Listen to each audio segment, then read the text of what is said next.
Thank you. I'm happy to be here. What is this actually, and how can we put it into our own lives to get really great results? I have the amazing Taylor Carr. Thank you so much for having me. It is beautiful when you can be a woman who's open and loving and still smart and savvy and modern and classic and all these things, because the feminine is the all. Welcome back to the Modern Muse Diaries podcast. So excited to have you here today. I have my sister, soul sister, one of my best friends in the world, and colleague, because we do share some clients and programs. Eve, welcome to the Modern Muse Diaries. Thank you, my queen. I am honored, grateful, and really excited to be here. I love our conversations, and I love when you and I decide to share them with a public audience. It's fun. It's fun because people get to be a fly on the wall in some of the most incredible conversations that I know I have in my life. You're somebody who holds me accountable to who I am in the world and my embodiment. And I do the same with you, for you, particularly with feminine energy.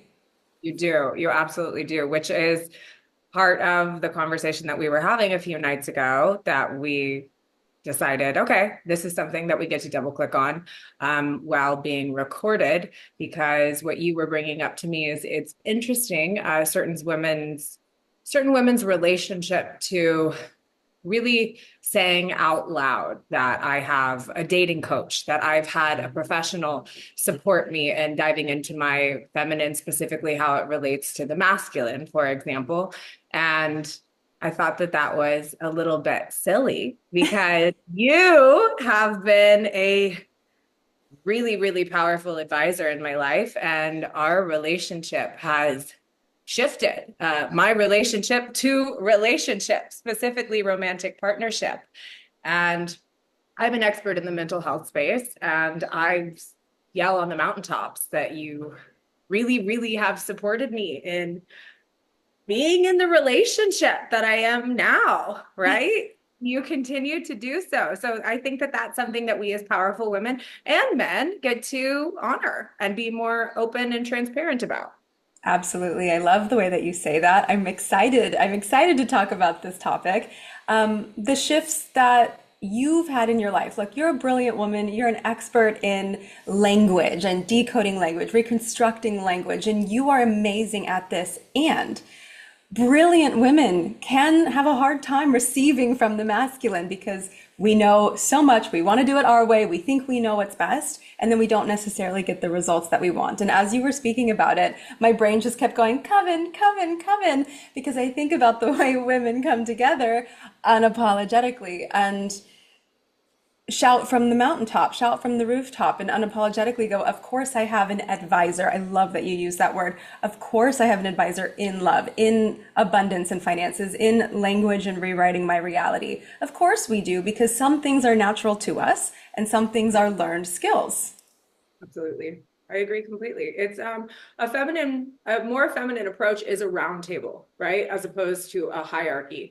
So I think part of the program is that if I have an advisor, maybe that discredits me because I didn't find it on my own. But from a feminine approach, yes, and more, please. And one of the things that credits me is the community of almost lateral mirrors, if you want to say, like because I'm in my zone of genius and I'm resonating from a place of abundance. I have other powerful friends, advisors, and comrades that are also in their zone of genius. So when our minds meld together, we become this greater organism filled with wisdom and intelligence and strength, really. And applauding women for being in their zone of genius rather than asking them to be less so that we can feel like more. And I think there's a lot of conversation I have in my world about the next iteration of relationship. Where are we evolving in relationship? And that includes in our female friendships and our friendships just in general, the way that we support each other, the way that we cheer each other on. It's not that, oh, you know more about this, so you're more than me. It's allow me to receive that from you, and then I give what is my zone of genius back. Love and dating was not natural for me in this way until I learned. And then I couldn't help but go, hey world, I learned this thing. Can I show you? I would love to show you. And that feels so good. That feels so good in my body. Well, and it became more natural for me through you going out and practicing. Yeah. So the practice, the intentionally dating out of curiosity, studying relationships, how you showed up in them, really going into the dating world, figuring out, kind of carving out what the different archetypes of men are, what resonates, blah, blah, blah. So you did all of that. You did the grunt work, and then you spoke it to me, and I was wise enough to listen to you. And so I could copy and paste that onto my experiences without having to go the long way through it. So I have really, really, really benefited from the work that you've done both on yourself and other women, because I'm comfortable enough to receive it without being in competition with it. And the results, I'm living in the results. And I'm very grateful. Thanks, Queen. By the way, thank you, Queen. If I haven't said it enough, let me say it again and continue to say it. Thank you so, so much for guiding me into this level of divine partnership with the masculine, really. Oh, my pleasure. Would love to talk about it a little bit. Would love to hear about your experience, and I would love for you to share it in a way that feels right for you. Again, master at decoding language, master at creating new realities. Let's talk about that. I want to hear about you. I would love for my audience to hear about you. So let's start with me now. I specialize in psychedelic assisted therapy. I relanguage reality for a living. Language is the user interface for experience. So everything around us is vibration, and language is how we interpret that vibration as information. It's how we inform it and give it structure and give it significance. So really, the thoughts we think and the words that we say, they create our reality. We're hearing a lot in mainstream society talking about manifestation. So language is one of the ways that we manifest. And this is a game of self-hypnosis because the brain is running pattern recognition software. So the brain is more likely to remember what's repeated than what is right. This is actually how advertising works. This is how trends form. This is why pop-up ads have a tendency to follow you, because they know that if you see it enough, see it enough, see it enough, you feel safe and identify with that imagery, that outfit, for example, and you're more likely to buy it because it confirms who you think you are in relationship to everything else, which from a spiritual perspective, is also you from creator consciousness. So we get to be consciously aware of the words that we're saying, because those are the stories that we tell ourselves. And the more something is repeated, the more you believe it. And the more you believe it, the more you become it. So conscious awareness on what you're speaking into existence and what you're thinking into existence is a great way to change and shift how you're experiencing external or consensus reality, because that's the great mirror feeding back your requests of the universe back to you. So everything around us, ourselves included, started as an idea.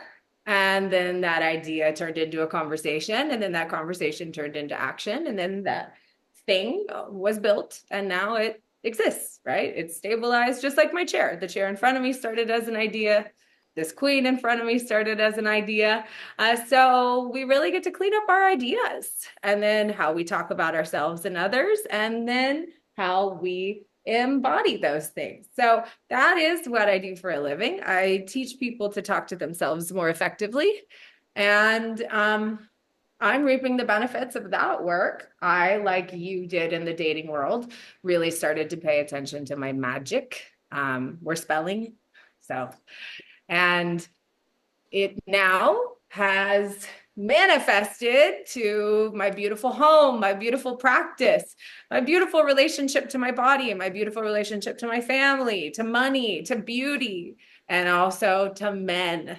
So thanks to you, and a big part thanks to you. I'm also going to give myself some credit. Please do. Yeah. I was going to say, wait.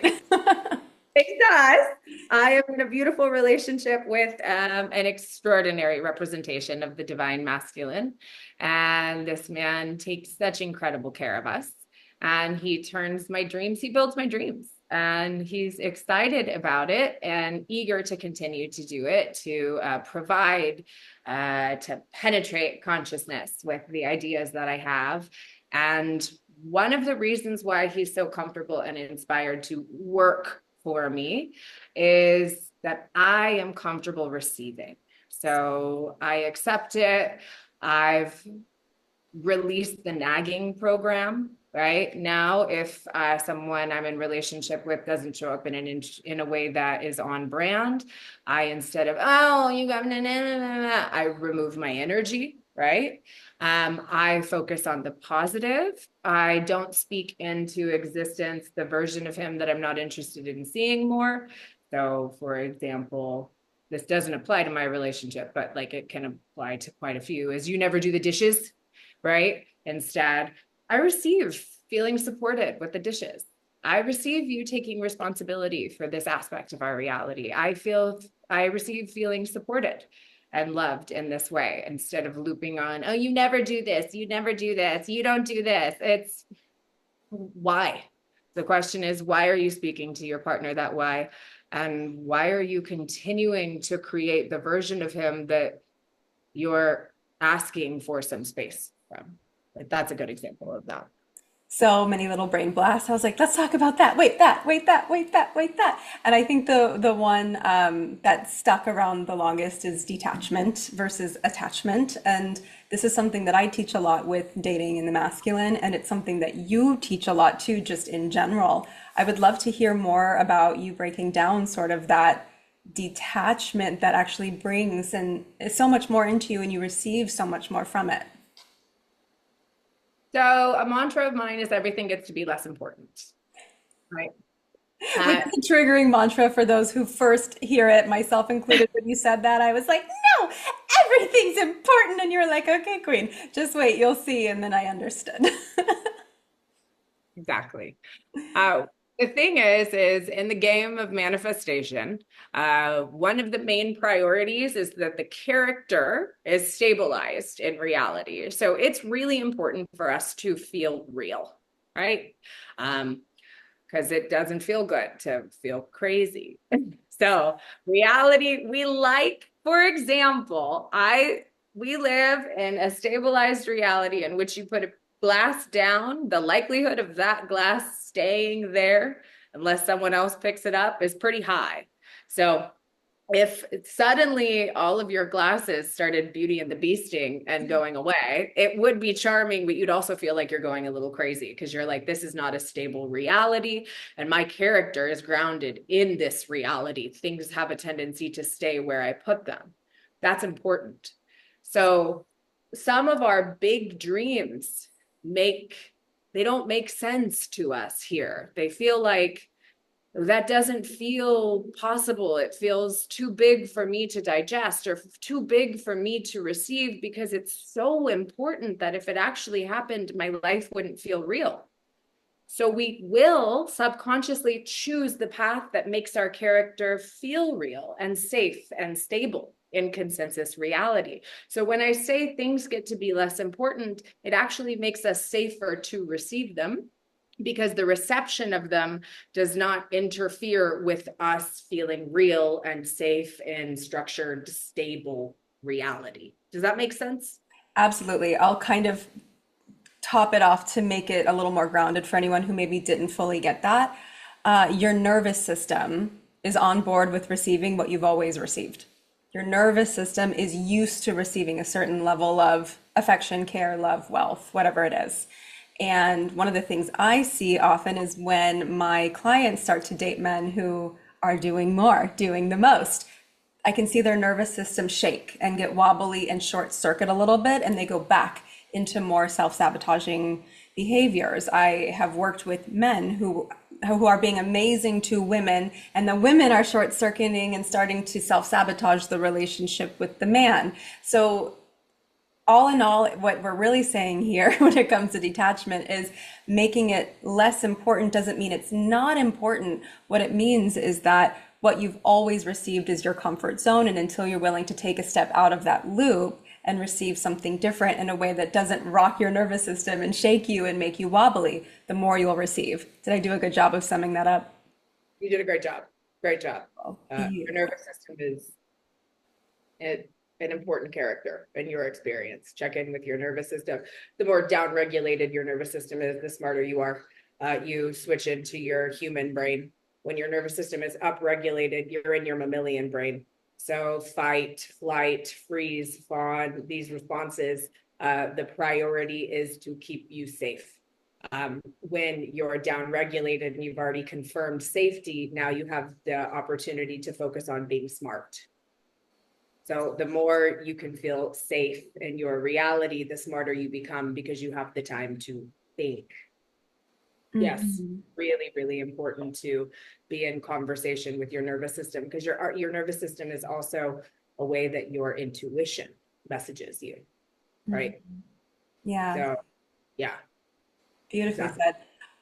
One of the things that I see pop up in the dating and relationship world is some characters that I know that you don't necessarily love, and I would love to hear more about that from your perspective, and that's want, need, shame. And so I am not, I'm still working on removing want from my vocabulary. We're getting there. Need has been pretty much squashed. And it's funny because I tap into other dating coaches from here and there, and I see what other people are up to. And the language is so much what you want, what he wants, what you need, his needs, pour into his needs. And I'm like, okay, no wonder why I have a little bit of a short circuit on want because it's such a character in the dating and love world. Let's break those two words down and then we'll hit the other because the other one's a little bit more dense. Okay, so let's give people a framework as to why we get to update these words. One easy way to digest this is you get to think of consciousness, the great mirror of reality, as chat GPT. So if I feed into chat GPT, show me a picture, give me an image of a woman needing the bathroom. It's going to render an image of what? A woman needing the bathroom, right? Maybe she's got her hands on her pussy. She's like, I really, really gotta go. Maybe there's a long line in front. Who knows? But what the image is going to show you is that she doesn't have a bathroom because she's needing a bathroom. Okay. We can update that a little bit to show me an image of a woman that wants to use the bathroom. She's not in a state of panic, right? But her attention is towards the future of going to a bathroom. Show me a picture of a woman receiving the bathroom, right? Maybe somebody's opening up the stall for her. Okay.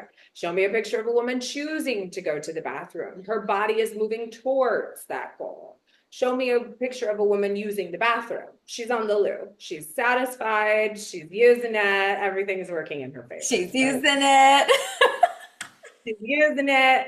So how we create our realities or how we manifest. Now, the brain is the body, and for the sake of simplicity, we're going to go ahead and separate the two.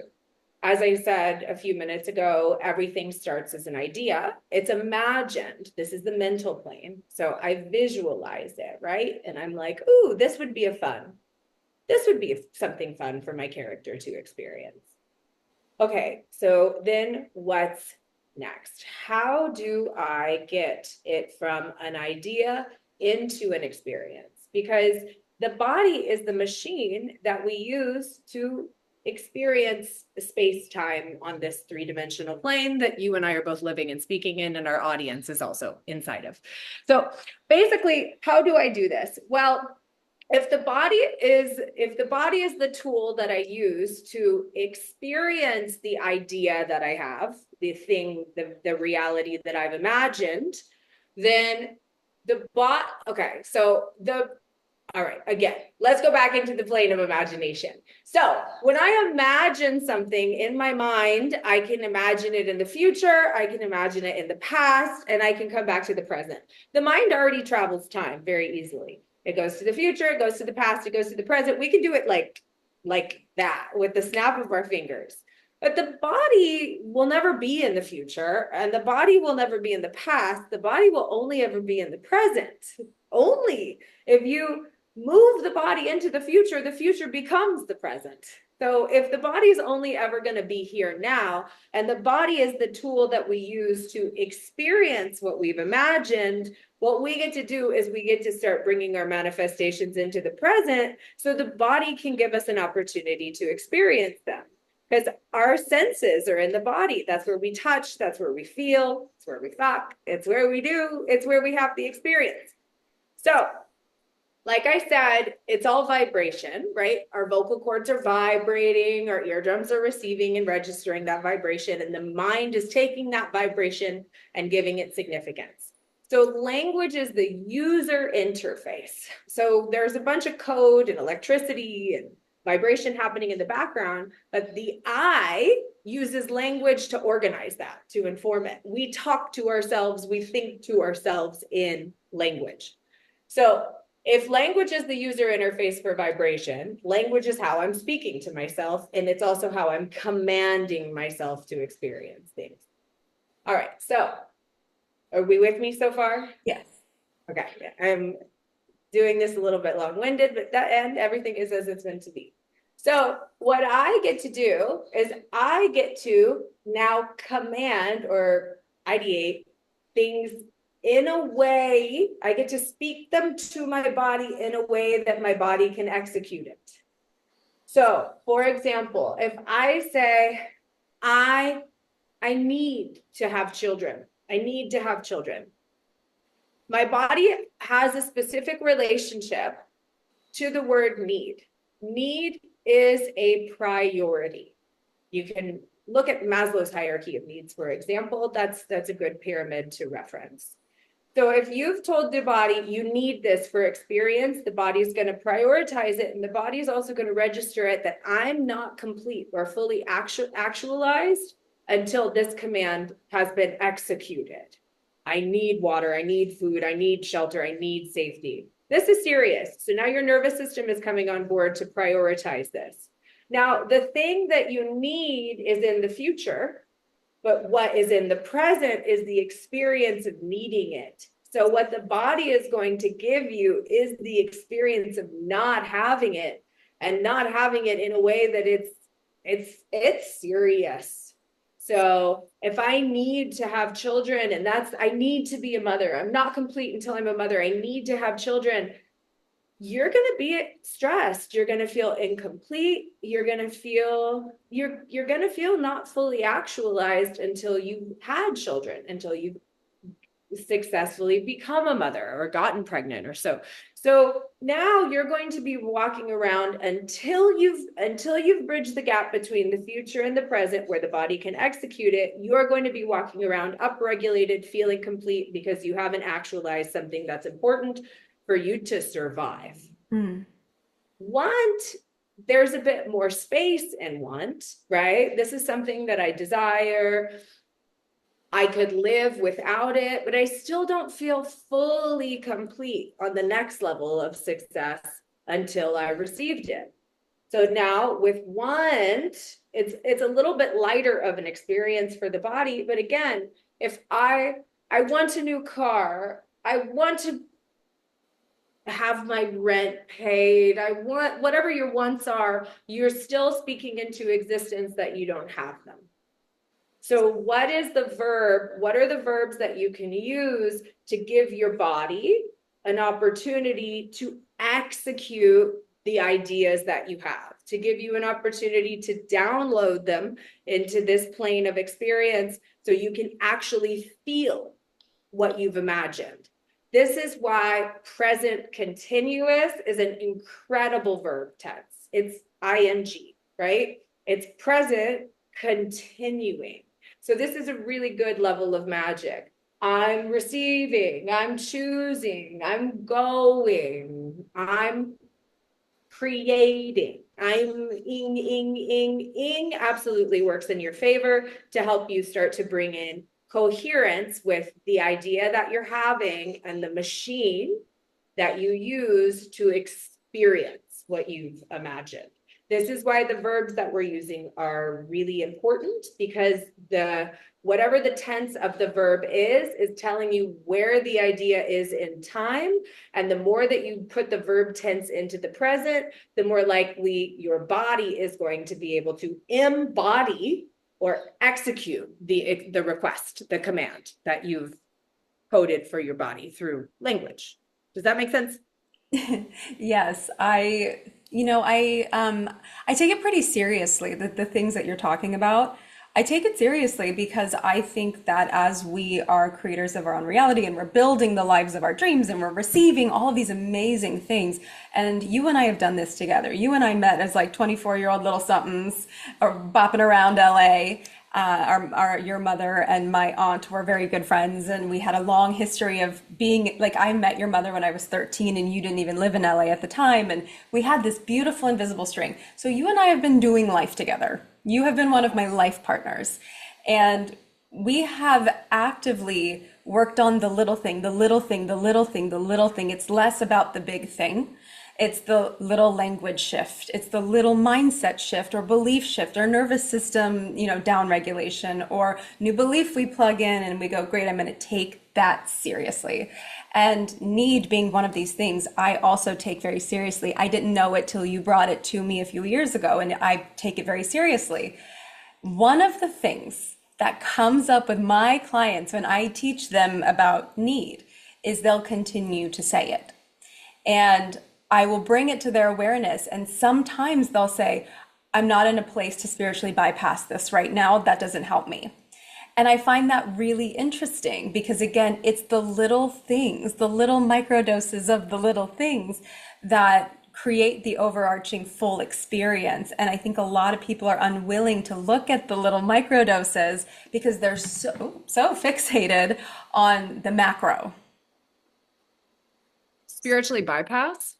Yeah, I've heard that one. If, give me an example. So let's say I'm working with somebody who is in a lot of pain with their current partner, and it's a consistent, I need him to do this. I want him to do this. He's not doing this. And I say, let's take a look at that language.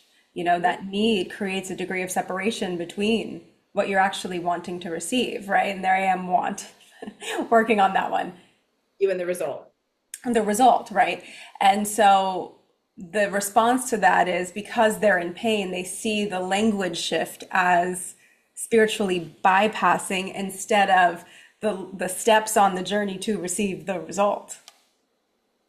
Right. So, okay. Well, the brain doesn't think in negatives. If I say, don't picture an elephant, you picture an elephant. If I say, picture a giraffe, you picture a giraffe. So if they're coming to you saying, this is on my priority list, this is a boundary that I'm learning to embody in relationship to my reality, specifically my relationship with this person, they're coming to you for it to shift.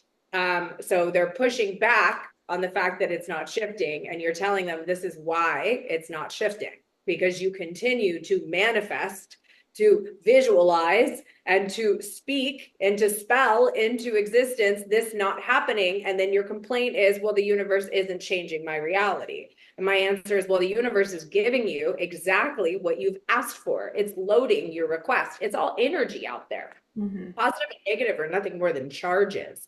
Our interpretation or perception of them is how we categorize them as good or bad. Now, if they would rather stay in a loop of that experience, they're welcome to. They're absolutely welcome to. That what they're speaking, thinking into existence is going to keep them on the trajectory of the same reality that they're complaining to you about. Now, what is also accurate is the fact that they're passionate about a different result. Anger and passion are two sides of the same coin. So I can be furious with you for not doing the dishes and extremely passionate about you doing them. So how do I get me to start mentalizing, to start seeing, and him to start seeing a reality, because it all starts as an idea, in which he's doing the dishes? Well, it's telling him to picture the giraffe and starting to picture the giraffe myself. What they are doing at this state is seeing the elephant, seeing the elephant, seeing the elephant, and being like, oh, there's a big elephant in the room. And I'm like, well, because you keep seeing, thinking, and speaking the elephant into the room and then complaining that the elephant is there. So I would argue that you might be spiritually bypassing yourself because you are letting your emotion of lack be your strongest advisor in the situation, when that emotion is more interested in being itself than being the solution to what you're currently experiencing.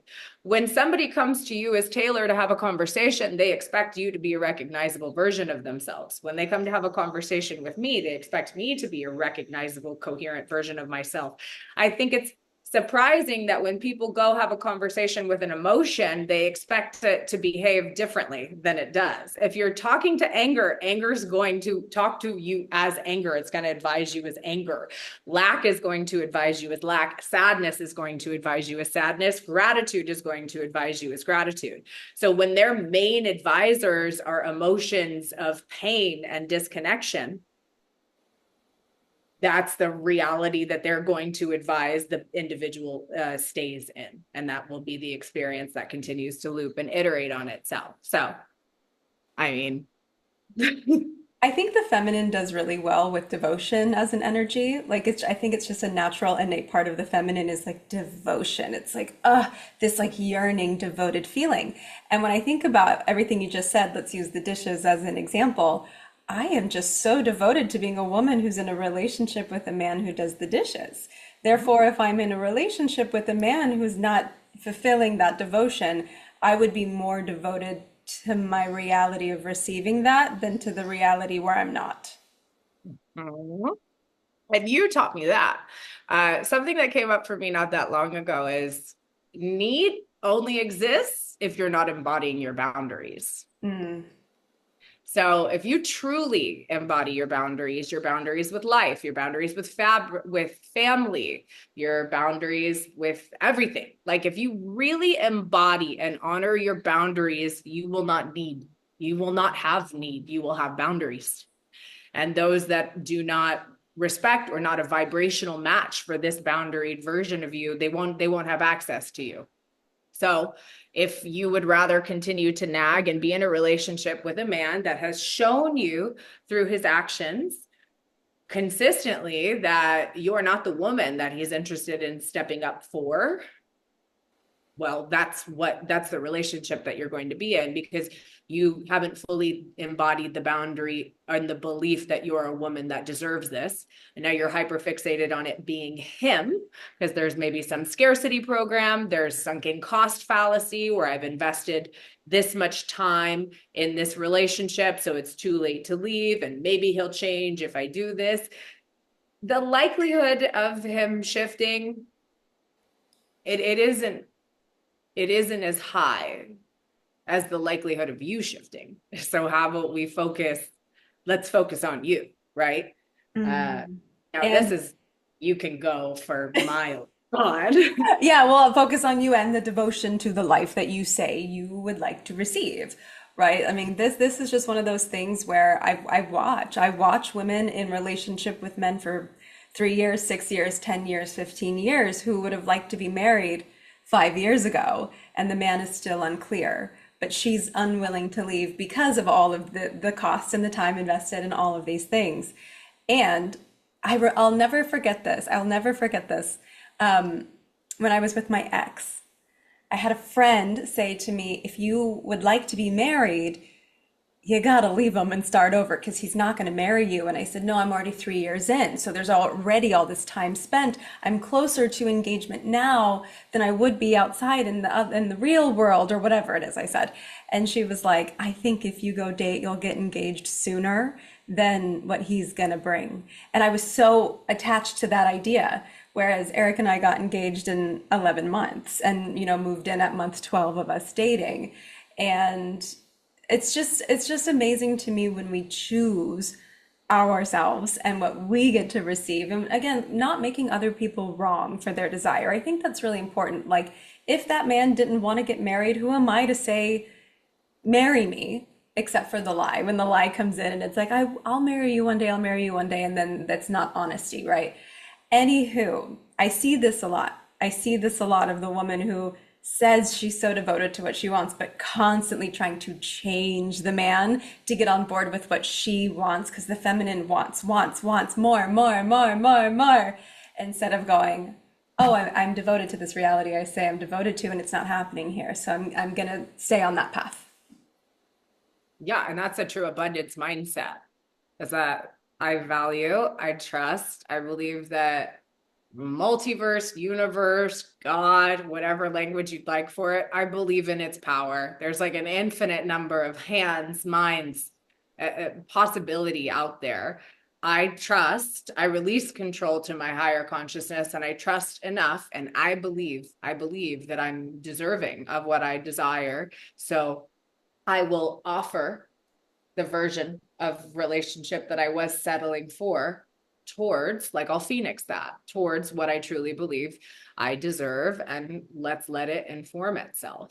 And from that abundance mindset, also as a woman, now you're softer than I am as this. You're softer, you're more romantic. I'm a bit more surgical in my relationship. One of the things that keeps me safe in my relationship is the acceptance of the relationship being temporary. Now, if that relationship is temporary through death do us part, if it's temporary through 20 years, if it's temporary through a couple months, that little program that I've put in there is that I'm okay with this not lasting forever, allows me to more tightly embody my boundaries. That just because he behaved in a certain way doesn't mean that if that behavior goes downhill, I'll excuse it because of the version of him that showed up in the past. For example, say he gets lazy, maybe he slips into a victim mentality. He gets to show up as the best version of himself daily to be in relationship with me, because I trust that if I stay at that high vibrational version of myself, he will be called forward because I am that valuable. And if he mans aside, the next level of relationship is there for me. It won't be, of course, there will be grief, but it won't be a loss. It'll be a step into the next level of the video game. I like to call life a video game because I feel like a player in a video game of my own creation. So that boundary has been really useful for me, of knowing that I will not stay, no matter how great it is now, I will not stay in a relationship if it starts to go downhill and is no longer on brand for me. I And men are aware of this too. You know, I've spoken with Eric about this many times, and he also says it. He's like, I mean, why would we change if we know you're not going to do anything about it and you're not going to go anywhere? And he says this in relationship to my work, right? And obviously he doesn't know much of anything about my clients per se, but we'll talk about concepts. I'm like, well, if a woman does this and she says this is what she is desiring from him, and he doesn't, and he's like, doesn't matter to him. She stays. There's no consequence. He doesn't have to do anything. He can be as lazy as he wants. He can be as unmotivated. He doesn't have to marry her. She's not going anywhere. So you're lying, and they know it. Yeah. This is an important part of relationship. Like, we listen to what the other is saying. We also check in on if the other is embodying their language, right? Because that's showing you the coherence between the mental and physical plane. And we're seeing as creators what is the feedback loop of your creation. So if your words and your actions are not in resonance, that creates a disconnection and incoherence between your ability to manifest what you experience. So I respect you less, and I trust your actions more than I trust your language, because this is the reality that I'm experiencing that you've actively created. So if you keep telling me, I'm going to leave you if you don't, I'm going to leave you, and you stay, you're showing me you're going to stay. And that is another mantra of mine, is the boundaries I'm barking, I'm learning to embody. So if I'm saying a boundary out loud, I'm my most important audience. If I catch myself saying a boundary out loud, I get to clock it. I get to say, okay, this is my request. This is my command for myself. Now I get to physically embody and stabilize this boundary. And that is how the other characters of consciousness will truly honor it. It's Right? so true. It's so true. I mean, we could just talk about that forever and ever. And there's a topic I'd love to dive into with you and have you surgically chat about it, because this is a very low vibrational, very low frequency part of the human experience. And I see it a lot when it comes to love and when it comes to dating and relationships, especially because I work with a lot of more anxiously attached, perfect type A girlies like I was myself. And that's the topic of shame. I recently wrote an article on my Substack about love is supposed to be easy and natural, isn't it? And talked about the shame of what it feels like when it isn't. So it's supposed to be according to who? Right. Society or self. So why is society that important to you in terms of your romantic partnership, right? I can't answer that. I don't have a lot of shame. Exactly, I'm exactly. unclear. This is where I was talking to my assistant yesterday, and I was just like, I think in a lot of ways I'm not as human as you give me credit for. And this, like, there's certain things I don't compute. I don't understand. Like shame makes so little sense to me these days. So little. There was a version of me that could be directed through shame, that was directed through shame. What others thought of me, oh, I mean, but she's kind of a distant memory. And then this version of me is so much more fun to play. Shame, one of the reasons why shame is dangerous, specifically for as a creator, is it really gets in the way of your intuitive self, your intuitive voice, because the decisions that we make are like there's a butterfly effect. So if I say I should have done that differently, what I'm also communicating to myself is I don't trust me to make decisions, and I don't trust the reality that I'm currently in, because the reality that I'm currently in is the product of the decision that I'm now questioning. So now I've created unsafety with the past version of me. And actually, what makes me safe in my existence is the fact that I was. So the past version of me supports that the present version of me is existing right now. So now I'm saying who I was, which makes who I am, is not safe. I don't support her. And who I am now, I also don't support, because who I was has brought me to where I am now. So it's super, super dangerous in terms of your relationship to yourself.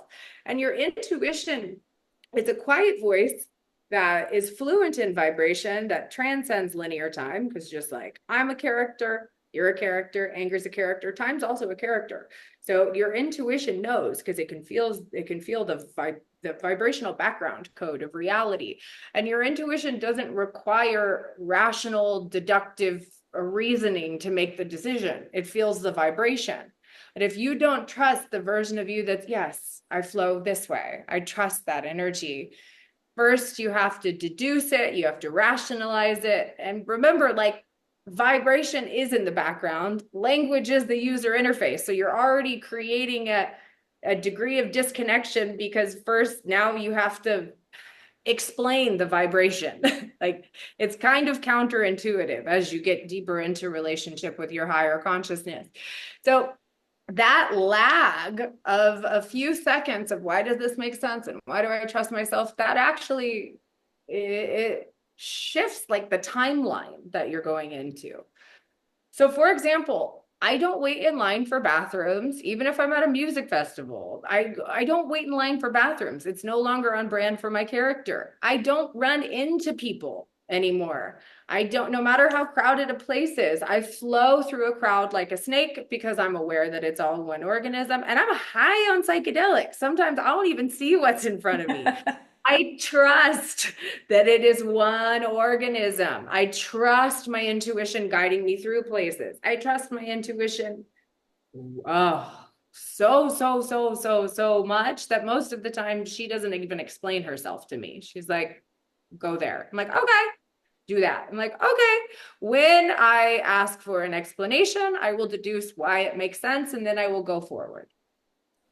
That she continued to be how she's become a greater and greater and greater and greater and greater and greater advisor in my reality. And I'm saying, bring your intuition online. It's one of the best, if not the best advisor you'll ever have, is your higher consciousness. And it's brought me into magic. I absolutely, absolutely, absolutely, absolutely, absolutely, absolutely, absolutely love my life. Trust her, him, trust it. Anyway, what allowed that relationship to grow deeper and grow deeper and grow deeper is the fact that I trust myself. Shame doesn't let me trust myself. And shame comes from an elongated feedback loop. A tight feedback loop that creates a moral compass is I make this choice, I behave that way, reality reflects that behavior back to me. Now if I liked that result, if I liked how that choice informed itself, yes and more please, I'll continue to make that choice. If I didn't love the result, great information as well, I will adjust the choice and feed the program with a different behavior next time. That's how you actively create your reality bit by bit. It's a tight feedback loop. An elongated feedback loop is one in which the opinions of others, let's say our parents, let's say society, let's say all of these other people's opinions are more important and or louder than your inner voice. And your inner voice, you experience the most consequences, good or bad, of the choices that you make, of the relationships that you stay in, of the decisions that you decide.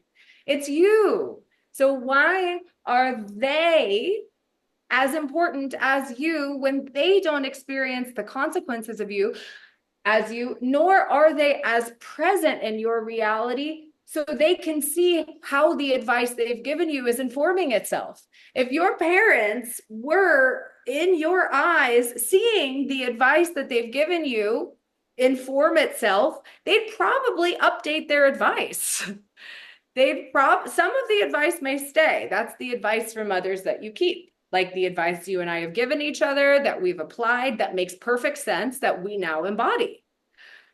If the advice isn't working, why are you staying with the advice, right? Think of religious dogma. Think of society's relationship to monogamy as one of them, right? Let's think about different things that you continue to do because someone somewhere told you you'd be a bad person, or they'd be disappointed if you didn't do them. See the results that you're getting. If you're not getting the results, it's time to respectfully release that advice. Shame is what keeps you from feeling safe to do that, to learn from your decisions and to make different decisions from an educated place. Because if you continue to be mad at yourself or not trust yourself, then you're not getting access to really what we like to call observation ego, which is third eye vision. That's the eye of neutrality. It's saying that this is energy that has informed itself and painted me a beautiful picture that I'm living in. Do I like the picture? Don't I like the picture? First, I give it permission to express itself exactly as it is. Give myself permission to have created it exactly as I am. Now, how am I going to tweak that creation? That's up to me. So this is why what they would think of me or what they've told me or it's so counterintuitive and it's so counterproductive and it's just noise. It's noise. So this is why shame is silly and it doesn't make sense. So the word should is shame. The word could is opportunity. I could have done that different. Sure. So could creates curiosity. What would my reality look like if I behaved differently? Let's visualize it. Should, that's shame. I don't trust myself. I don't trust where I am. I don't trust the decisions that I've made that have brought me to where I am. And then when you talk to someone else with should, you should have done this. You should have done that. You're shaming them for the choices they've made. You're teaching them not to trust themselves. They're teaching them not to trust themselves in relationship to you, which creates unsafety. So this is why should and shame just get to be updated with could. Just with could. Yeah, I see it. I see it in my world. I see it with the women I speak to. And one of the conversations that I had recently that you and I chatted about a few nights ago, it was, I feel like I could share that I have invested in learning how to manifest. I've invested in learning how to make more money. I can invest in all of these things. And yet I really don't feel like I can share that I've invested in learning how to date better and have a better relationship with the masculine and also receive more from men, including them investing in me and paying for dates and being more chivalrous. And this conversation has come up so many times in my world that I find it so fascinating because I don't feel that way. I had another client who had great results shifting in her life with her man, and he was showing up, and she sent me all these screenshots and then, or not screenshots, messages. And at the end, she goes, I just had a full body shame response because I got scared that you were going to share these screenshots and he might see them and then he might know I'm working with you. But what say Eve about this? I feel like that's silly. One of the reasons why my current partner knows to buy me designer bags, to invest in designer bags for me, because I already do it for myself. This is something I love. This is something that's important to me. This is something that I value. This is something that makes me feel loved. You're coming into my life to add, yay, I receive in gratitude designer bags. Okay, I showed him this is a priority because it's already something I'm willing to invest in, and he'll continue to do that. Let's take you as a designer bag. You're interested in your partner investing in the education of your relationship, whether that be couples therapy, whether that be coaching, whether that be exploring the spiritual element of sexuality, right? There's a lot that you get to educate yourself on in relationship. If you're saying this is already important to me, this is already what I invest in, so you're coming into my life and you get to invest in that as well to be a provider, what you're doing is you're saying this is what it's like to be in relationship with me. We educate ourselves on sex. We educate ourselves on gender. We educate ourselves on different roles, on receiving with that's a non-negotiable. So then he's more likely to invest in it with the two of you together if you're already openly investing in it with yourself. Like, It's so amazing to me the way that women hold themselves to a different standard of men and typically a lower one, which it shifts in our world. That's like it's not happening here, and it's going to shift more and more and more as we go. We love when we hear a guy's done therapy. We love when we hear a man's got a coach. We love hearing about men in personal development and then women collapsing around their own growth and development. It just gets to stop. It gets to change. We get to be louder and prouder about the things that we learn that hold other people to a standard of what we hold ourselves to. again, it doesn't resonate with me, and I'm an aspirational woman. Right? Like I have it all. I have it all. And I'm loud and proud about the mental health professionals that have supported me on my journey in many ways, that have created a safe container for me to prioritize myself, to hold myself accountable, to workshop things and sisterhood. So I double click on why that program's running, where that program came from, if that actually makes sense to you. And I if think it makes that I think that program comes from the old good girl ideology of be more digestible, right? Like be easy to please, don't be too much. It's still that idea that we won't be chosen or we won't be picked if we're this difficult to please versus being excited when men fall away because it's too difficult for them. The idea here is if you would like to be this type of woman, you get to also love scaring away men who don't want this type of woman. Yeah. Like, really? Yeah. Yeah. Yeah. I mean, yes. And men, they love it. They love it. Men are, their job is purpose. The feminine's verb is to be, the masculine verb is to do. If they're with a woman that they have nothing to do, they're going to start deflating. Their sense of self, their sense of direction is going to deflate. Like they're with a woman that says, yes, do this next, do this next. I'm grateful for what you're, and really softly, you've done an amazing job with this. Thank you for creating such a beautiful life for us. I trust this. And you keep giving them the purpose. They feel masculine. They feel powerful. Um, if you are their direction. They came from you. Like they came from a woman. they feel safe. There's an aspect of home that when they're pussy focused, because it's like, yeah, that was the start of me. There's something very nice about it. So be big. You were saying to me in our call, I love how you simplified it and how much it resonated. It still resonates.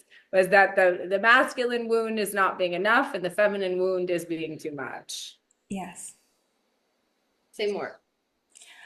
Just even sitting with how that feels in my body, because you regurgitate it back to me, and then my tummy went like somersault, flippity flop, because it's true, you know. And I think I also say the feminine's journey is to unbecome, and the masculine's journey is to become, and it's, you know, they're synonymous with each other. We're constantly unbecoming this idea of what we think we're supposed to be into our fullness, and the masculine is always striving for what's better, what's next, what's bigger, and it's just it's a beautiful dance. And when we have an understanding of this and we have a great relationship with this, it doesn't exist in shame, it doesn't exist in pain, it doesn't exist in anger or frustration.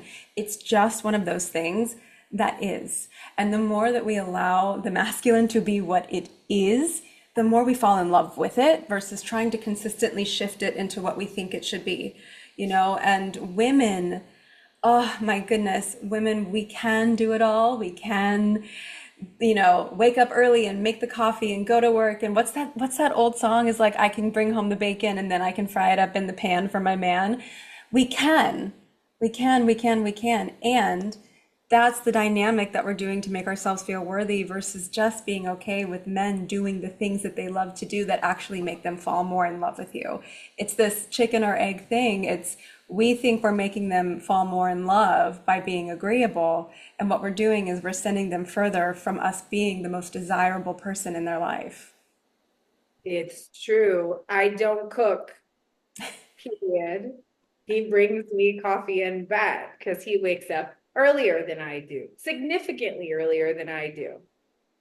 And not any bit of me, you deprogrammed that out of me. It was like in competition with him. Well, he gets up early and he goes to the gym, so I get to be that version of myself in relation. I was like, I sleep in.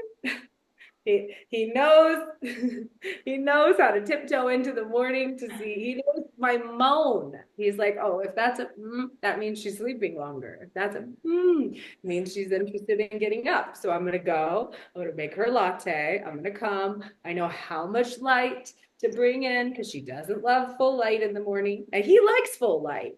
He has that when he's not with me. Your man and I are so similar. Of course, you're dating me. I'm like, early morning, open the blinds. And then Eric is like, close the blinds. I'm still sleeping. I'll take a latte. And then I'm like, when you're awake, you can make a latte. So yeah, stop frying the bacon. Start receiving him frying the bacon for you.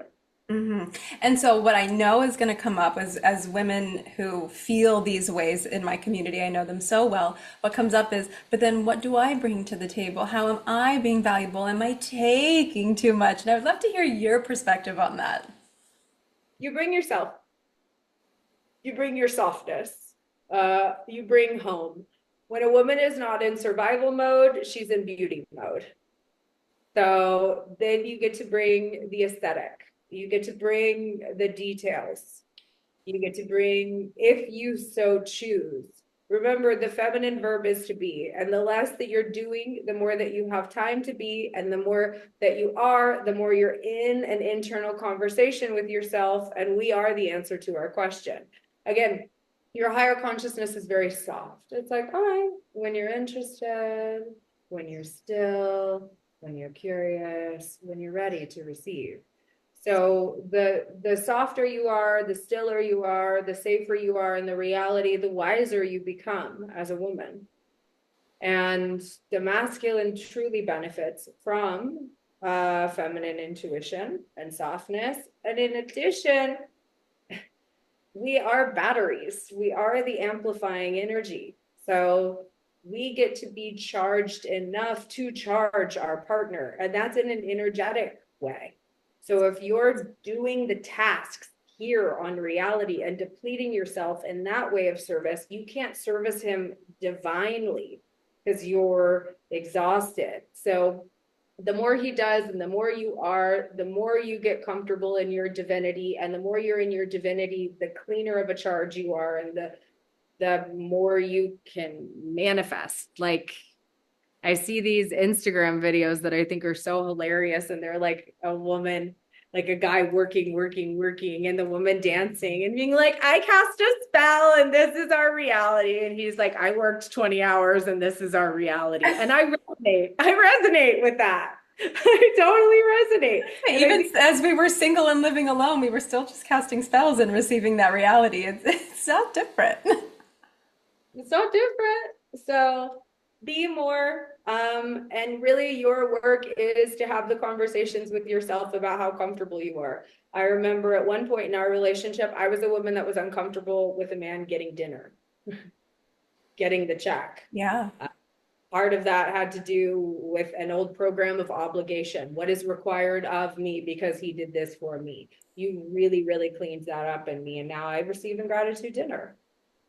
What I get to do is to continue to be grateful and not get entitled. That's as they pour into you more, you get to continue to stay kind, supportive, and grateful. You get to continue to look around and see magic. You get to continue to honor him in many different ways for taking great care of you. You get to continue to honor and be grateful to reality for supporting your dreams. And you get to continue to remind yourself that you're valuable and deserving of all of it. That's our job. I love that so much. And I will take beauty mode over survival mode in this video game any day of the week. There's one more topic I'd love to touch on with you before we wrap this beautiful episode up. I'm sure we're going to do many, many more throughout our life. Yeah. And that is your embodiment in this work. Because I will say, I've worked with hundreds of women at this point, and I've seen the women who get results, the best results, and women who don't get the best results. And I know the difference. And because you chose to take everything you were learning from me and also go out and learn on your own and research and study as well, when this was brought to you, you chose to go all in on it, even when it was uncomfortable, even when it was stretchy and a little bit like, whoa, that's uncomfortable in my body. I would love to hear about your process embodying this and being 100% in instead of wobbly, one foot in, one foot out, and not fully trusting it, because those are the women who struggle to get the result. Really, psychedelics, um, being in relationship with my higher consciousness, getting into altered states of consciousness, allowing for my default mode network to be turned down so new neural networks could be created, are a huge ally in me continuing to iterate into the version of me I enjoy playing more. So that's really, really psychedelics are some of my master teachers. Also, trusting you, really trusting you. Now, I get that your clients have been in relationship with you for a shorter period of time. That's fair. And you and I have had more time in a linear sense. You weren't always this woman, neither was I. We were a baby version of this woman. We had it. We knew. They're We so knew. cute. I love them.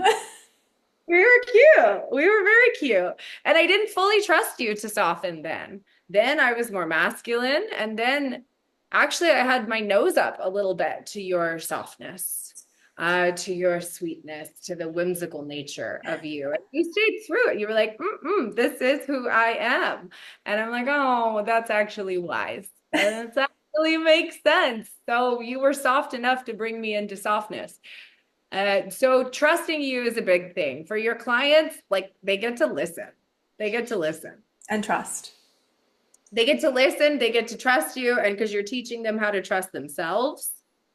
So they get to trust you. They get to trust themselves. It works. I mean, it works. You and I were at a music festival. We manifested my apartment in the sky and I'm living in it. I still have that audio somewhere. Really? Yeah. Yeah. Yeah. I, It's fun to listen to it. I call you Aphrodite. That's my name for you in my phone. Listen to Aphrodite, ladies, guys, gentlemen, people. Listen to Aphrodite. Listen to Aphrodite. Do it. I dare Yeah. you. And even when it's uncomfortable, because I did it too. I did the thing where I went from auditioning and pouring into my man constantly and trying to feel worthy to receiving in gratitude and leaning back and going, nope, this is the woman I am. I'm devoted to the life I get to receive. This is it, period. And it was hard. It was scary until it wasn't. So I just invite everyone listening, everyone watching, if this is a life that you are devoted to and you are giving to yourself, go all in. This isn't a lukewarm one foot in, one foot out. This is a lifestyle choice that changes everything, not just your relationship with men, not just your relationship with love. It changes your entire relationship with how you receive your reality. Really, really, really, like it changes the game. It changes the game. It's yes and more, please. And the thing about it is, yes, there's moments of uncomfortability in the process because you're attempting to retort back to the version of you that's familiar, right? It's the old trend you were wearing. And it's process. This is a process-oriented approach because as the results iterate on themselves, you become less interested in where you're going because it feels so good to be here now. So it is a positive feedback loop. It's really rewarding to feel valuable. It's really rewarding to feel soft. It's really rewarding to decouple your value as a woman from the action plane, from what I do, what I've done, how I'm contributing, how hard I'm working, how many people I'm taking care of. Coming to I'm as valuable as I'll ever be as I am. Like the days that I give myself permission to be in bed all day are the days that I have so many clients come in. Like I make so much money on the days I do absolutely nothing because I've stabilized that spell and I really believe it. So yeah, like keep it up. Keep it up. Thank you Lady. so much for being here. Is there any last little nugget of divine wisdom you'd like to pass to these modern muses? Trust yourself. Trust yourself. Yeah, that's it. I love it. Thank you for being here. My pleasure. Love you, Queen. Thank you Love for you, having Queen. me. Bye.